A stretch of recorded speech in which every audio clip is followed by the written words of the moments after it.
Lumen nomor 11.786, 11 November 2024.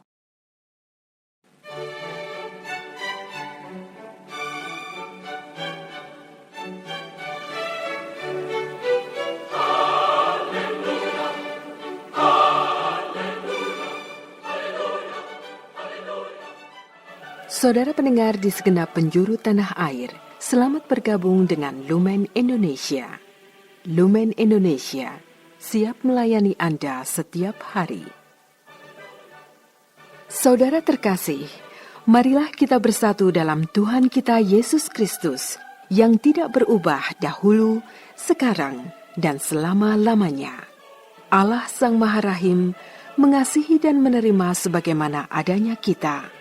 Allah Bapa kita di surga senantiasa bersedia menolong, menghibur, dan meneguhkan kita dalam menghadapi segala permasalahan hidup sehari-hari.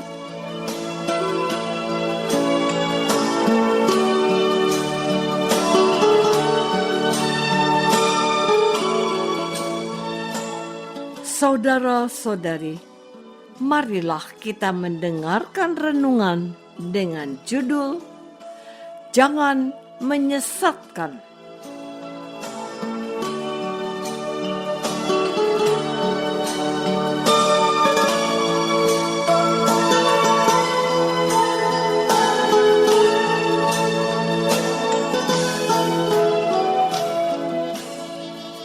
Yang berdasarkan pada Injil Lukas bab 17 ayat 1b dan 2. Tidak mungkin tidak akan ada penyesatan, tetapi celakalah orang yang mengadakannya. Adalah lebih baik baginya jika sebuah batu kilangan diikatkan pada lehernya, lalu ia dilemparkan ke dalam laut, daripada menyesatkan salah satu dari orang-orang yang lemah.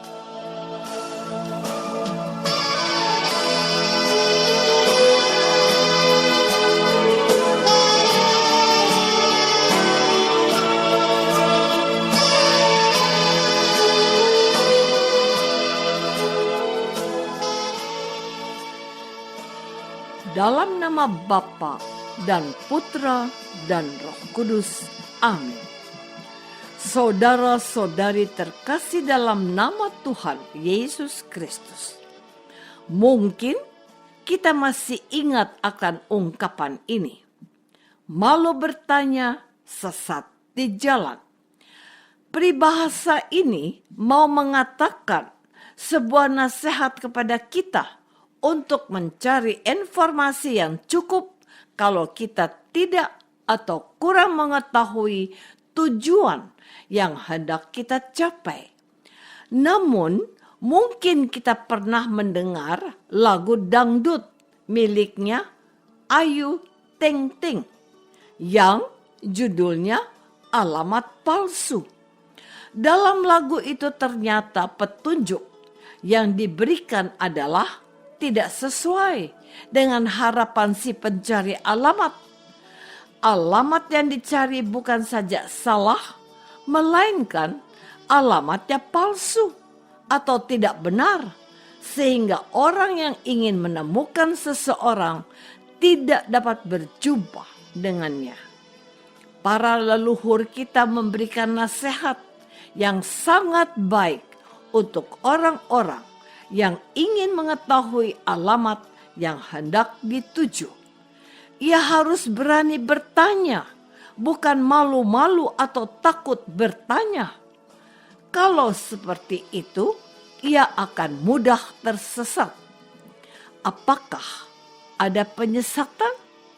Fakta membuktikan bahwa ada saja orang yang iseng atau bahkan sengaja memanfaatkan kelemahan orang lain sebagai kesempatan untuk menyesatkannya. Saudara-saudari terkasih, dalam kasus kriminal yang ditayangkan oleh sebuah TV swasta, ada seorang ibu yang sedang mencari anaknya di kota. Ibu itu sepertinya akan ditolong untuk dibawa ke tempat tinggal anaknya dengan memboncengnya dengan motor. Tapi ternyata ibu dibawa ke tempat yang sunyi. Ia dirampok dan ditinggalkan begitu saja. Demikian pengakuan ibu itu di kantor polisi setelah ditemukan orang yang sedang melintas di tempat kejadian dan kemudian menolong ibu yang dirampok itu. Apakah ini yang dimaksudkan oleh Tuhan Yesus melalui firman-Nya hari ini? Bisa jadi. Menurut saya, Tuhan Yesus sedang menaruh rasa iba dan peduli kepada mereka yang disebut orang-orang tidak cukup pemahaman akan hidup sebagai orang beriman.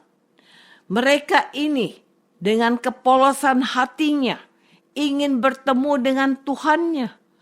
Tugas para pengikut Yesus adalah membantu mereka, bukan malah menjerumuskannya.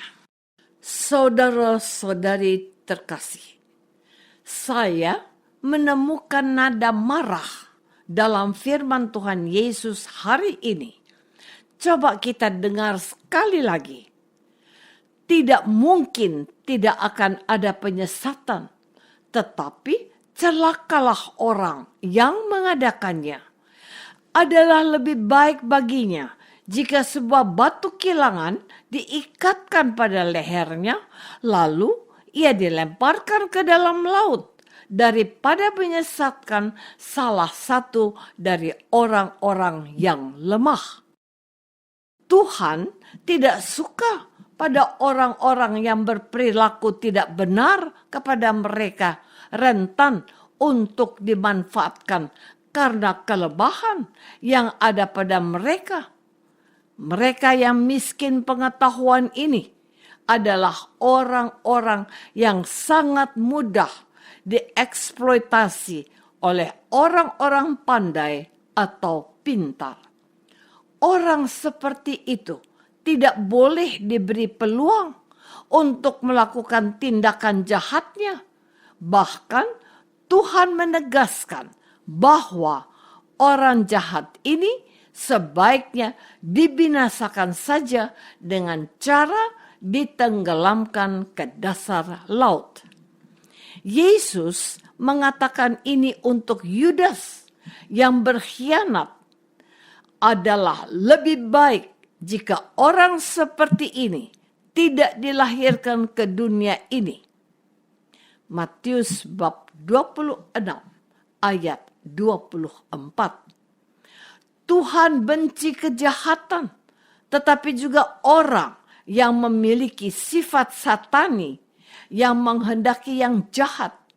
Setan itu sudah mencobai Yesus setelah ia berpuasa 40 hari, 40 malam di padang gurun sebelum menunaikan tugas pastoralnya di tengah-tengah bangsanya sendiri. Jangan engkau mencobai Tuhan Allahmu, firman-Nya kepada setan.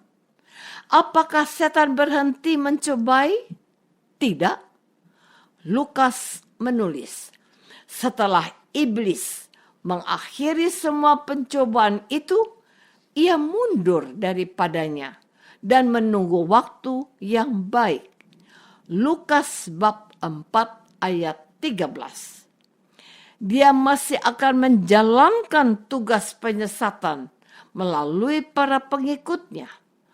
Orang yang mewarisi sifat-sifat setan ini harus ditiadakan dari atas bumi ini. Saudara-saudari terkasih, apakah Tuhan sangat marah sehingga tidak ada ampun bagi orang seperti itu? Tidak. Tuhan tetap membuka kesempatan bagi orang-orang yang disesatkan iblis itu untuk bertobat. Perhatikan apa yang dikatakan Tuhan Yesus sesudah berkata seperti itu? Jikalau saudaramu berbuat dosa, tegurlah dia. Dan jikalau ia menyesal, ampunilah dia. Tuhan marah atas penyesatan, tetapi kalau seseorang menyadari kesalahan dan ketersesatannya dan bertobat, dia harus diberi kesempatan. Saya ditanya, mengapa Anda tidak bisa mengampuni? Jawabnya, pasti bisa.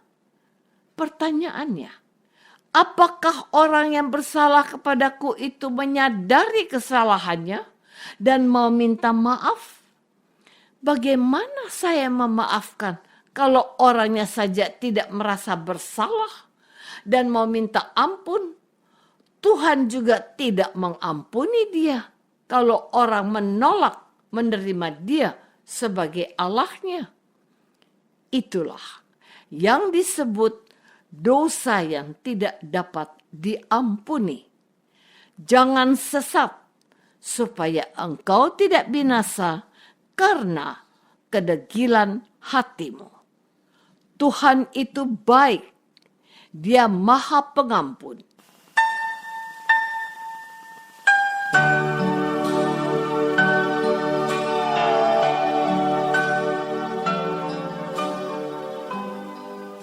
Saudara terkasih, marilah kita masuk dalam saat hening sejenak untuk meresapkan renungan yang baru saja kita dengar bersama dalam kehidupan iman kita masing-masing.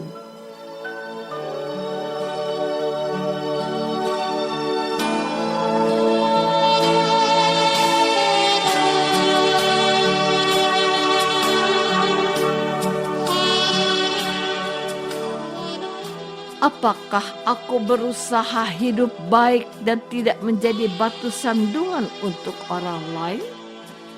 Marilah kita berdoa. Bapa yang Maha Baik, lepaskanlah kami dari yang jahat yang ada dalam diri kami. Bantulah kami untuk bertobat dan memperbaiki diri dari segala dosa yang pernah kami perbuat. Kami menyesal, ampunilah kami. Demi Kristus, Tuhan kami. Amin. Semoga kita semua selalu dinaungi dan dibimbing oleh berkat Allah yang Maha Kuasa. Dalam nama Bapa dan Putra dan Roh Kudus. Amin.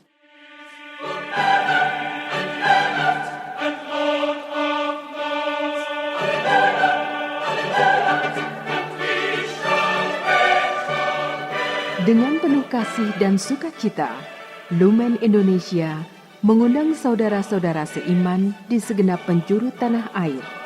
Sekiranya ada tanggapan ataupun saran, kirimkan surat Anda ke Lumen Indonesia. Terima kasih atas perhatian Anda. Sampai berjumpa lagi dengan Lumen Indonesia pada waktu dan gelombang yang sama esok hari.